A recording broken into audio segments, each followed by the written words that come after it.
Oi, pessoas lindas, bonitas, gostosas e cheirosas, tudo bom com vocês? Estou voltando aqui para conversar com vocês mais uma vez, eu, Pedro Brígido Corrêa, para fazer essa mega revisão de Direito Penal no projeto Professor do Futuro, para ajudar vocês, alunos do Unisal Lorena, a fazer a prova integrada e conseguir gabaritar essa prova. Eu estou mais uma vez aqui em cima do fotinho da Patrícia, do nome dela, mas é aqui a Patrícia Maciel, que vai fazer outras revisões de Direito Penal com você. Eu peguei algumas aqui para falar com vocês, meu arroba tá aí, mas depois no final vou deixar disponibilizado nas nossas redes sociais, caso queira conversar ou tirar dúvida. Então, vamos direto ao assunto, que hoje a gente vai falar sobre a aplicação da lei penal no espaço, territorialidade, lugar do crime, princípios da extraterritorialidade, seja condicionada ou incondicionada, e pena cumprida no estrangeiro. Vamos lá, gente. Primeiro a gente precisa entender o princípio da territorialidade. O princípio da territorialidade está previsto no artigo 5º caput, que fala que a lei brasileira será aplicada sem prejuízo de convenções, tratados, regras de direito internacional ao crime cometido em território nacional. Essa é a nossa regra geral. Está no território nacional, território brasileiro, a gente aplica a lei penal brasileira, lembre-se disso. Mas temos uma exceção. Quando a gente pega o parágrafo 1º desse mesmo artigo, a gente lê o quê? Que as embarcações aeronaves brasileiras de natureza pública ou a serviço do governo brasileiro, onde quer que se encontrem. Da mesma forma, as aeronaves e embarcações brasileiras, mercantes ou de propriedades privadas, que se achem, respectivamente, nos espaços aéreos correspondentes ou em alto mar, ou seja, aquele famoso lugar onde não tem lei, sabe? Não é de nenhum país. Se tiver, for de território, se for de propriedade privada, de um brasileiro, de uma embarcação brasileira e tudo mais, o que vai acontecer? Serão consideradas extensões do território nacional. Então, o que a gente aplica? A gente muitas vezes acha que o território nacional é só o nosso chão, até onde a gente consegue ver ou enxergar ou achar. Mas na verdade não. O território brasileiro é muito mais. Ele não é apenas nossa terra em si, ele é o mar territorial, ou seja, uma parte que a gente consegue até ir mais além do mar navegando, ainda é considerado território brasileiro, nosso subsolo é território brasileiro, nosso espaço aéreo também. E alguns lugares que parece que o território brasileiro está se locomovendo, que vai junto com essas embarcações, aeronaves brasileiras de natureza pública, serviço do governo brasileiro, que são as mais fáceis de a gente gravar, ou embarcações brasileiras, mercantes, propriedade privada, quando a gente tiver, por exemplo, em alto mar ou espaço aéreo, que é considerado que aquele lugar é do território brasileiro, e se você cometer um crime ali, você será julgado pela lei brasileira, ou seja, estará sobre a jurisdição ou a soberania do Brasil. E aí a gente tem um pequeno aspecto que eu vou, antes de começar esse assunto, que é falar da territorialidade temperada, é lembrar que o que? A gente pode aplicar algumas questões específicas dentro disso. A territorialidade temperada, na verdade, é esse panorama de que a nossa lei brasileira não é absoluta em si. Como assim? O princípio da territorialidade traz a presunção de que a gente só aplica a lei brasileira em território brasileiro. E não, a gente pode aplicar a lei estrangeira em território brasileiro. O princípio da territorialidade temperada é que o quê? A lei penal brasileira aplica-se em regra ao crime cometido em território nacional. Excepcionalmente, porém, todavia, entretanto, a lei brasileira é aplicável em delitos cometidos total ou parcialmente no território nacional, quando assim determinarem tratados e convenções internacionais. Ou seja, podem haver casos em que, em tratados ou convenções internacionais, a lei brasileira não será aplicada uma lei estrangeira. E da mesma forma, a lei brasileira, que por mais que não esteja naquelas condições previstas que a gente falou, podem ser aplicadas também em outro território nacional. Por exemplo, não estou dentro de uma embarcação, estou dentro de mas foi um crime cometido e ele apresenta uma particularidade que a lei brasileira precisa estar ali sendo aplicada. Da mesma forma, algum caso de uma lei estrangeira que precisa ser aplicada aqui dentro, porque o Brasil, nesses tratados e convenções internacionais, fixou e pactuou pela comunidade internacional com alguns e outros países essa possibilidade. E quando a gente vê isso? A gente vê isso em algumas perspectivas que eu vou falar mais à frente, mas antes vamos trabalhar sobre o lugar do crime. O lugar do crime, ele apresenta que, se lembra daquela matéria sobre o tempo do crime, que a gente tinha as teorias da atividade, do resultado e da ubiquidade? É a mesma coisa. O lugar do crime pra gente é a aplicação da lei penal brasileira, mas ele é mais tratado aqui pra gente quando a gente fala de competência em matéria processual penal. Mas vamos entender aqui como funcionam essas teorias aqui na aplicação da lei penal no espaço. A gente considera o quê? Considera-se o local do crime aquele em que a conduta é praticada. Aqui a gente tem a teoria da atividade, semelhante quando a gente fala sobre o tempo do crime. A teoria do resultado é o que? Não importa onde é praticada a conduta, ou seja, quando eu comecei a prática dos atos criminosos, nesse intercrimes, mas sim onde ele se consumou ou gerou o resultado. Então, é considerado para espaço do crime, lugar do crime, onde se consumou ou resultou. Mas o nosso Código Penal não adota nenhuma dessas duas, ela adota as duas ao mesmo tempo, que é uma grande soma. Que é o quê? A teoria da ubiquidade omista. A teoria da ubiquidade omista prevê o quê? Tanto é o lugar do crime, onde se pratica a conduta, quanto o lugar onde que foi praticado ou se consumou, onde resultou, ou seja, o lugar do resultado. É considerado tudo isso para ser considerado o local do crime, para a noção da prática, tanto do lugar do crime quanto para essas questões. A gente vê isso aqui no artigo 6º do Código Penal, que é o quê? Considera-se praticado o crime no lugar em que ocorreu a ação ou omissão, no todo ou em parte, bem como se produziu ou deveria se produzir o resultado. Basicamente, onde foi que aconteceu é o lugar do crime e a gente vai acontecer e ali a gente vai aplicar a lei de acordo com as nossas normas. Por isso que eu falo, fica meio confuso, mas isso é mais utilizado quando a gente vai falar sobre processo penal em matéria de competência.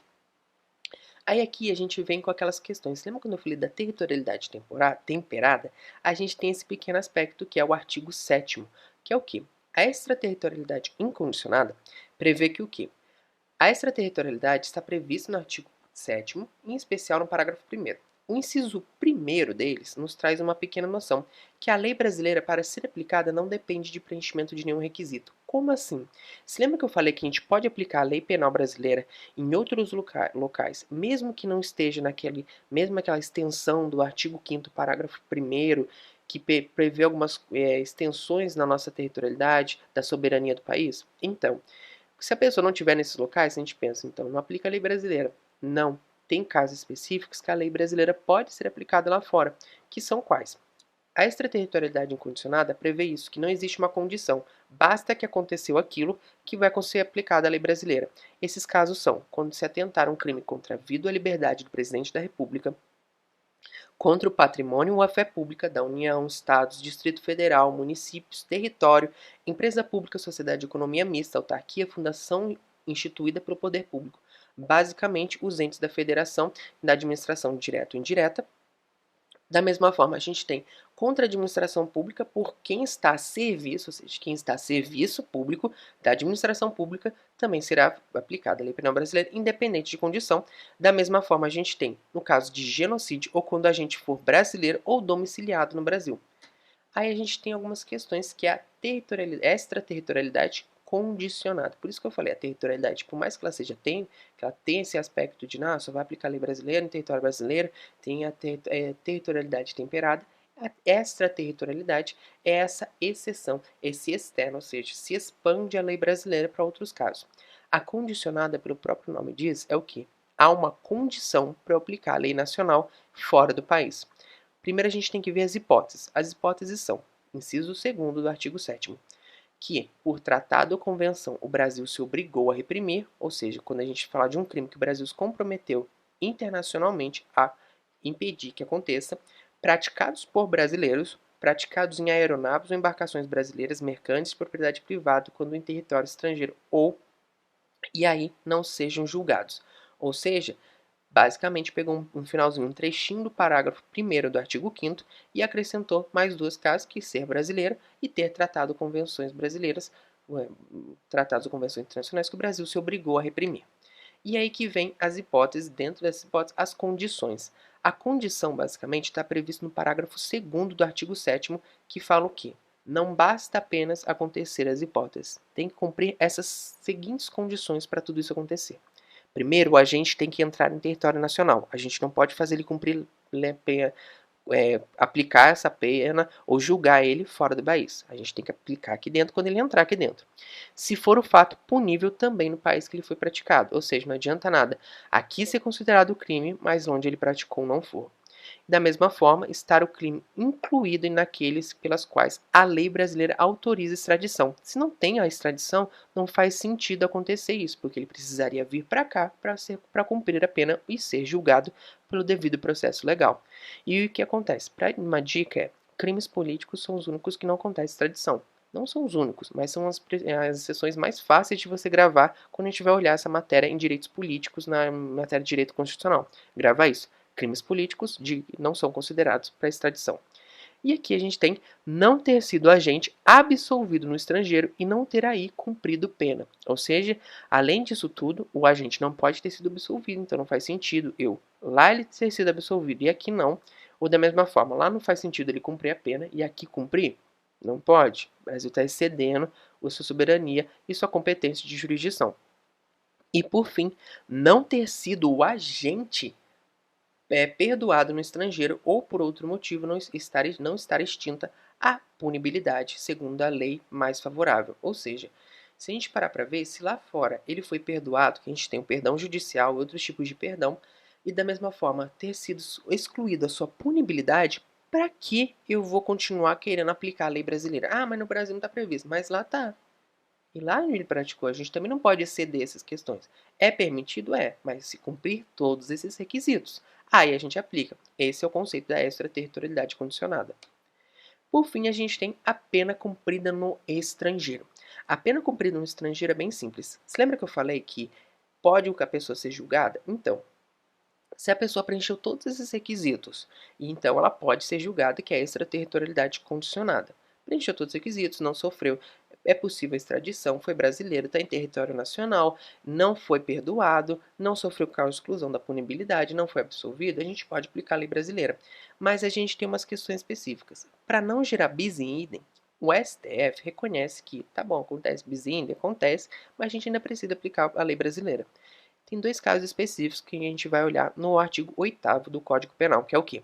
A pena cumprida no estrangeiro atenua a pena imposta no Brasil pelo mesmo crime, quando diversa ou nela é cumprida, quando diversa ou nela é computada quando idênticas. Como assim? É bem estranha essa redação, até travou aqui a língua. A forma é simples. Se no Brasil e no estrangeiro foi cometido um crime idêntico, o que eu faço? O cômputo do que aconteceu lá fora considera-se aqui no Brasil. Então, se no Brasil ele foi julgado há 14 anos e no estrangeiro ele foi julgado há 12, o que acontece? Eu subtraio essa conta. Se lá ele cumpriu 12 anos e aqui ele foi julgado há 14, 14 menos 12, 2. Falta 2 anos para ele cumprir pena. E eu posso aplicar outros benefícios dentro da lei brasileira conforme o cumprimento que ele vai sofrer aqui. E crimes diversos. Se aqui no Brasil ele cometeu um crime, mas lá possui uma semelhança, mas é diverso, de meio diverso o crime, o que acontece?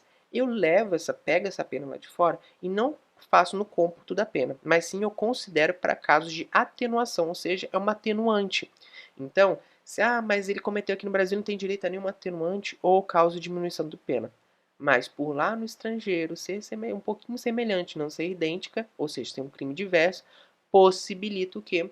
Eu utilizá-la como causa de atenuação de pena, no caso, na segunda fase, de quando a gente faz a dosimetria da pena. Então a gente pega isso, considera como atenuante e aplica, porque lá foi considerado e o artigo 8º permite. Se não for idêntica, eu aplico atenuação. Se for idêntica, eu pego uma e subtraio da outra para aplicação e o cômputo do prazo ou da pena. Entenderam, gente?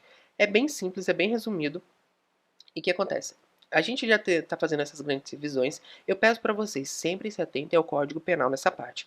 Não sofreu tantas modificações ou alterações por conta do pacote anticrimes, mas ajuda, principalmente porque a redação, por mais que seja um pouquinho complicada, se a gente dá uma esforçadinha, a gente vê que ela já mata a matéria. Essa grande revisão é, na verdade, para a gente revisar tudo isso, né? Que é o próprio nome diz, mega revisão, mas acima de tudo, para a gente notar que é no artigo da lei que a gente encontra a resposta. Não precisa mais muito além.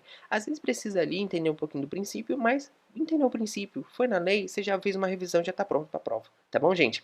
Essas são nossas redes sociais. Eu me chamo Pedro Brígido. Esse é meu @ pedro.brígido. Essa aqui da Paty Maciel, que ela vai dar outras revisões, tá bom, gente? Então não deixe de assistir os próximos vídeos, tanto meu quanto dos outros integrantes do projeto do Professor do Futuro, e não deixe de se preparar e estudar para a prova. Até mais, gente!